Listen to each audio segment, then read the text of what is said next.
Hai teman-teman, kembali lagi dengan Gram di sini. Kali ini saya akan melanjutkan cerita yang kemarin dengan judul Terpaksa Menikahi Janda untuk Menyusui Tuyulku. Cerita ini ditulis oleh Kak Wandi F. Cakara. Jadi buat kalian yang ingin membaca ceritanya secara langsung, kalian bisa kunjungi link dan profil yang sudah saya sertakan di deskripsi. So, langsung saja kita ke ceritanya. Aiman, sebaiknya kamu menjawab pertanyaan ibu dengan jujur. Sebab naluri seorang ibu selalu benar. Ibu memulai dengan kata-kata yang agak tegas. Soal apa, Bu? Ibu bukan hanya satu atau dua kali mendengar kamu berbicara sendirian di kamar kamu. Kamu seakan tengah bermain dan bermanja sama anak kecil. Dan ibu yakin kalau kamu sebenarnya mempunyai teman di kamar kamu itu.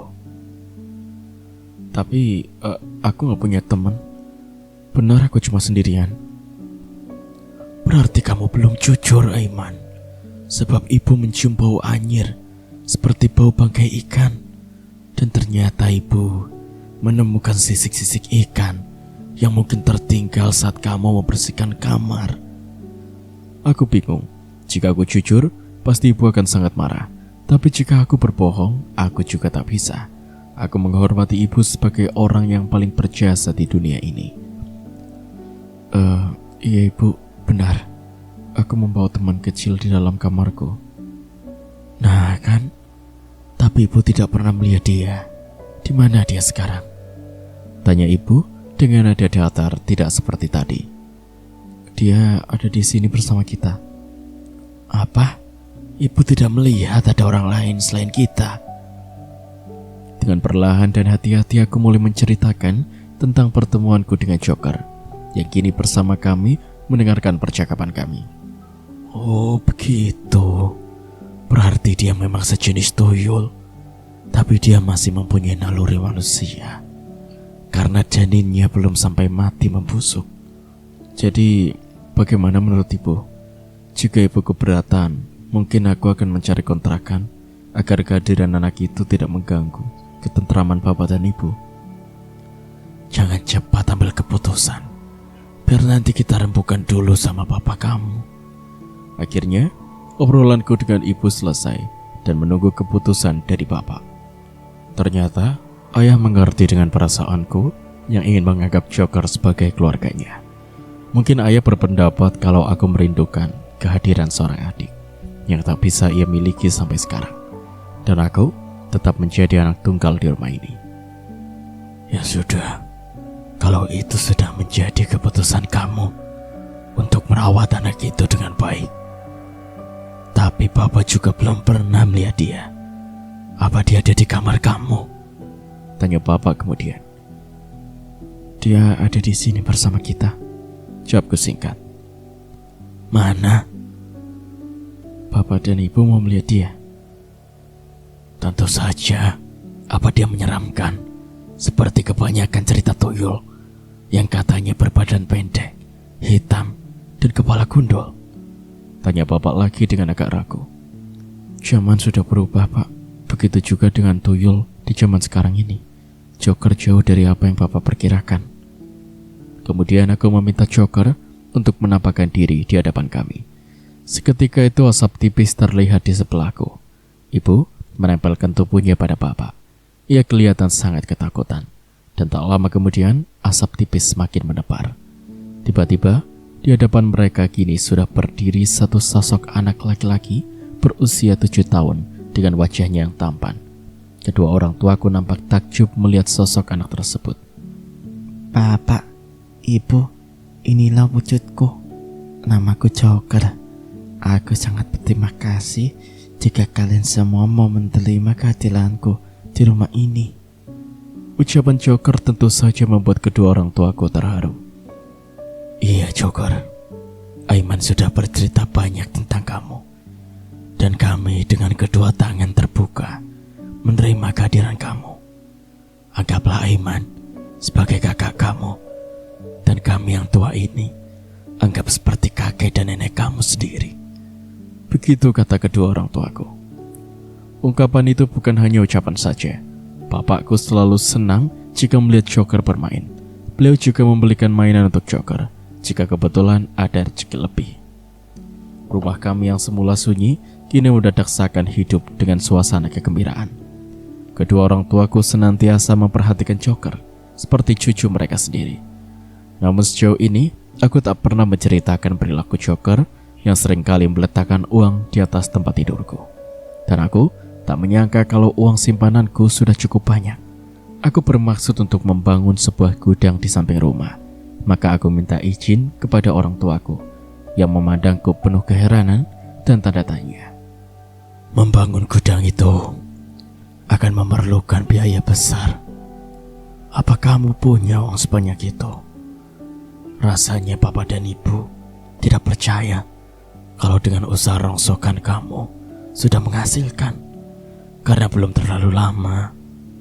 Pertanyaan Bapak tidak mungkin aku jawab secara jujur. Aku hanya mengangguk dan menjawabnya dengan ringkas.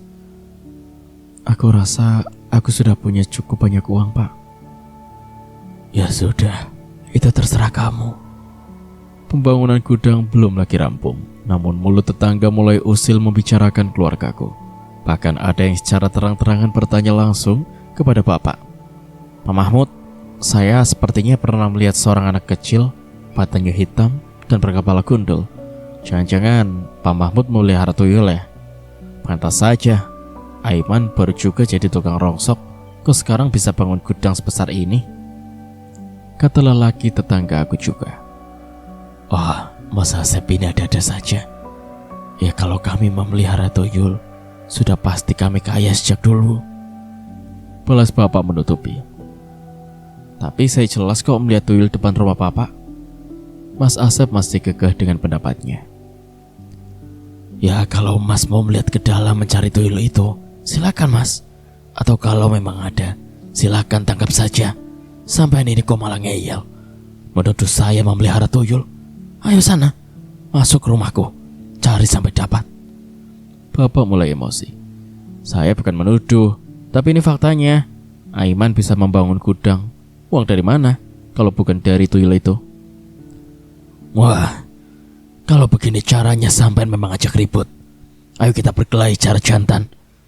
Terserah, mau tangan kosong atau Mas ambil senjata dulu. Saya tunggu. Kesabaran Bapak nampaknya sudah habis. Ia mengambil sebilah golok yang tergeletak di depan bangunan. Mungkin kepunyaan tukang. Melihat hal itu, Mas Asep segera pergi meninggalkan tempat itu. Akhirnya Bapak mencari Joker yang kala itu sedang tidur di kursi. Sebenarnya, Bapak terlihat tidak tega membangunkan anak yang sudah ia anggap sebagai cucunya itu. Namun kata-kata yang diucapkan Mas Asep yang telah menyudutkan dirinya dan semua bermula dari Joker. Dengan perlahan dan hati-hati, aku melihat Bapak menepuk-nepuk lengan anak itu sambil menyebut namanya. Joker pun terbangun. Ia memandang orang tuaku. Ada apa, Kek? Tanyanya sembari menguap. Kakek cuma mau tanya, apa kamu pernah bermain di luar rumah? Sebab tadi ada yang bilang kalau dia melihat tuyul di rumah ini. Itu iya, Kek, benar. Saat itu hampir malam, tapi cuaca di dalam sangat gerah sampai aku berkeringat. Lalu aku keluar tanpa mengenakan baju dan celana luar. Aku hanya berdiri di depan dan itu cuma sebentar. Mungkin memang orang itu punya pikiran jelek, sehingga saat pikirannya kosong dan ngambiar, dia bisa melihat keberadaanku. Jadi aku minta maaf kalau sudah lancang melakukan kesalahan. Bapak merasa tak tega untuk memarahi Joker dan ia membelai rambut anak itu sehingga tertidur kembali. Bapak duduk termenung di samping Joker. Ia termenung membayangkan kejadian yang baru ia alami. Seumur hidup baru kali ini Bapak kelihatan marah besar. Selama ini Bapak tak pernah punya masalah dengan tetangga dan orang lain. Ini semua adalah salahku.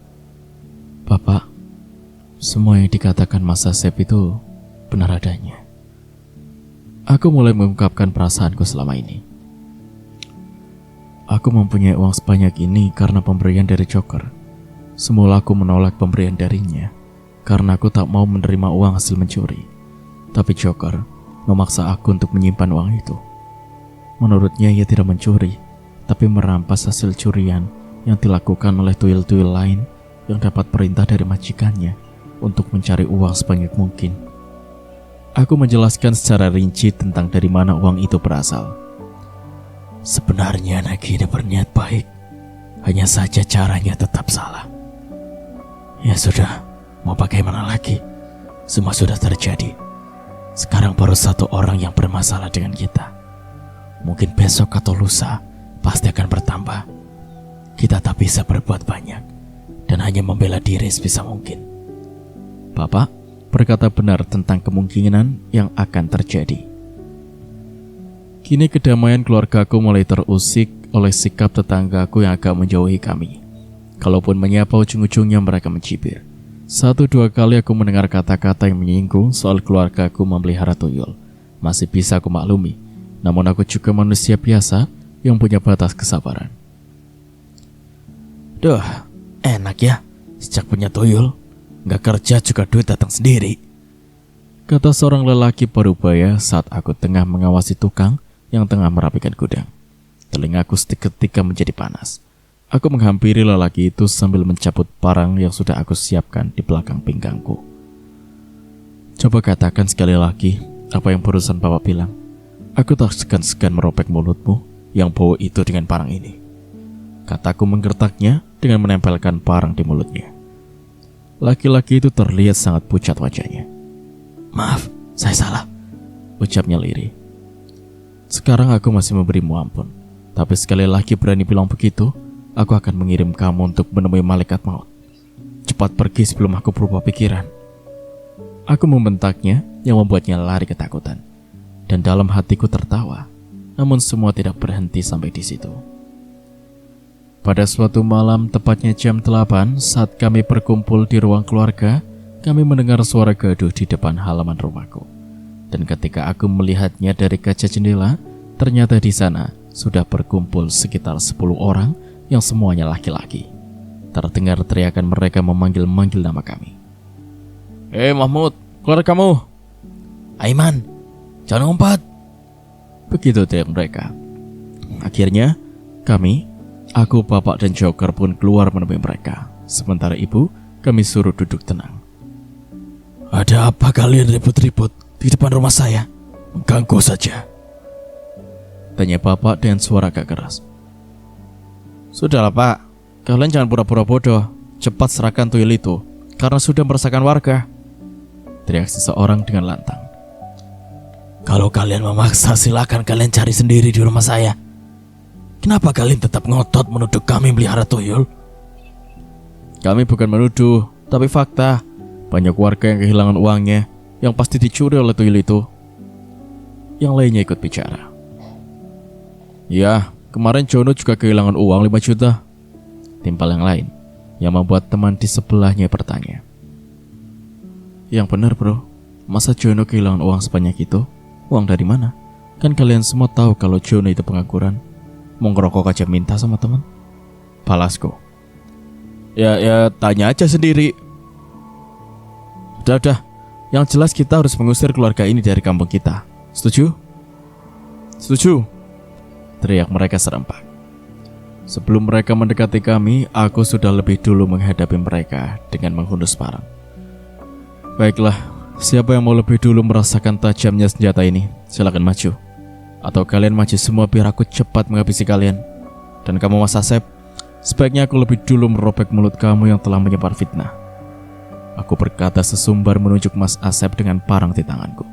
Terlihat ia begitu takut dan mundur, menjauh dari kelompok orang yang membuat gaduh ini. Di tengah ketegangan itu, menyeruak seorang laki-laki yang aku kenal sebagai ketua RT di kampungku. Tunggu, Bapak-bapak tidak boleh berlaku seperti ini, mendatangi rumah orang, bahkan ingin mengusir mereka. Apa Bapak-bapak dapat membuktikan kalau Pak Mahmud ini benar-benar pelihara tuyul?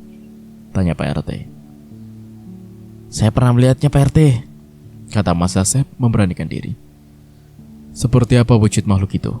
Tanya Pak RT lagi. Anak lelaki kecil, pendek, hitam, dan kepalanya gundul. Kalau begitu kenapa kamu tidak menangkapnya saja untuk membuktikan kalau keluarga ini memelihara tuyul? Atau jangan-jangan kamu memang sengaja menyebar fitnah? Sebab gambaran tuyul itu tentu semua orang sudah dengar. Hitam lah, gundul lah, tapi mana buktinya? Mas Asep pun terdiam. Nah, sekarang sebaiknya bapak-bapak semuanya bubar saja. Kalau ada apa-apa sebaiknya kita bicarakan baik-baik, bukan malah bertindak seperti ini. Ayo, sekarang kita pulang. Dan untuk Pak Mahmud, juga Aiman, saya atas nama warga memohon maaf atas hal yang tidak menyenangkan ini. Kami pamit. Setelah berkata, Pak RT mengajak warga untuk meninggalkan rumah kami. Ini gara-gara aku, sehingga orang tuaku yang kena imbasnya. Dan aku mengambil inisiatif untuk pergi dari rumah orang tuaku agar keadaan tidak semakin memanas. Aku berniat mencari kontrakan untuk aku tinggali bersama Joker. Bapak pikir ini bukan pilihan yang baik. Apa dengan kepergian kamu, warga tidak lagi menganggap kalau Bapak pelihara tuyul? Kata Bapak mendengar rencanaku. Memang aku juga belum yakin, tapi jika aku tetap di sini bersama Joker, bukan tidak mungkin suatu saat nanti ada orang lain yang melihat Joker. Apalagi kalau berita ini tersebar dan mereka sampai membawa orang pintar untuk menangkap Joker, maka bukti itu semakin kuat bagi mereka untuk mengusir kita. Mendengar alasanku itu, akhirnya kedua orang tuaku menyetujui usulku untuk mengontrak rumah yang agak jauh dari kampung ini. Dan aku mendapatkan sebuah rumah yang tidak terlalu besar, namun terlihat nyaman. Bahkan, aku memperkenalkan diriku sebagai seorang duda yang beranak satu, dengan tujuan agar Joker bebas bermain di rumah ini. Iya Om, aku janji untuk tidak bertelanjang lagi di depan rumah. Aku tidak mau ada orang yang melihat aku sebagai tuyul. Joker ternyata mengerti tentang kejadian ini karena ulahnya. Seperti biasa, aku mencari rongsok dengan menarik gerobak masuk keluar kampung dan kompleks perumahan yang sering aku datangi. Tapi aku harus menjual langsung ke pengepul, sebab untuk menyimpan ke gudang itu tak mungkin. Selain jauh, aku tak mau lagi terlihat di kampungku sendiri. Beberapa bulan kemudian, usaha rongsokku sudah semakin berkembang dengan baik. Uang yang hampir habis untuk dana membangun gudang sekarang sudah mulai terkumpul kembali. Dan tentu saja, ini ulah Joker yang selalu menaruh uang di atas tempat tidurku. Aku tak dapat mencegahnya karena aku takut dia akan ngambek. Namun belakangan ini ada yang aneh dengan sikap anak itu. Dia pernah melihatku dengan tidak seperti biasanya. Om, selama ini aku tidak pernah meminta Om apapun dari Om selain ikan untuk makan aku, kata Joker. Memangnya kamu mau minta apa? Bilang saja, siapa tahu aku bisa menyanggupinya. Jawabku, tapi aku merasa ada sesuatu yang ganjil. Aku mau minum susu. Joker, kalau hanya susu kamu tinggal minta. Mau berapa kaleng? Kan ini juga uang kamu. Tapi Joker menggeleng. Aku tidak mau susu kaleng. Aku hanya mau air susu yang keluar dari payudara seorang wanita yang tengah menyusui bayi. Jantungku seakan berhenti berdenyut mendengar permintaan yang tak pernah aku bayangkan. Joker, mana mungkin aku bisa mendapatkan ASI dari seorang wanita?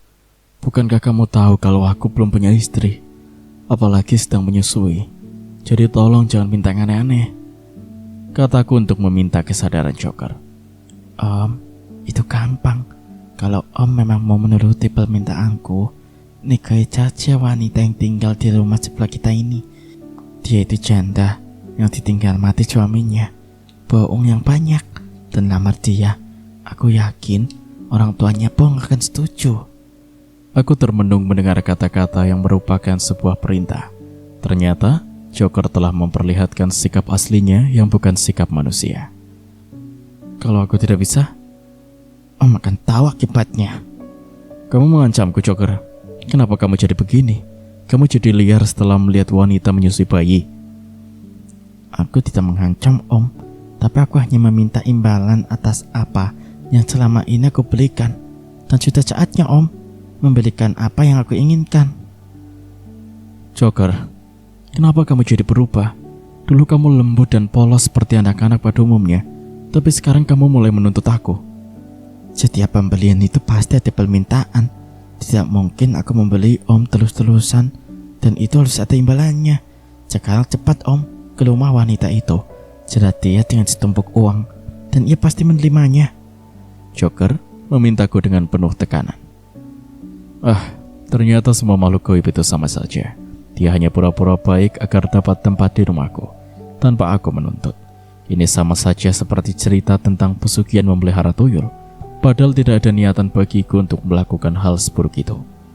Sekian untuk part kali ini, nantikan kelanjutan ceritanya di part berikutnya. Terima kasih.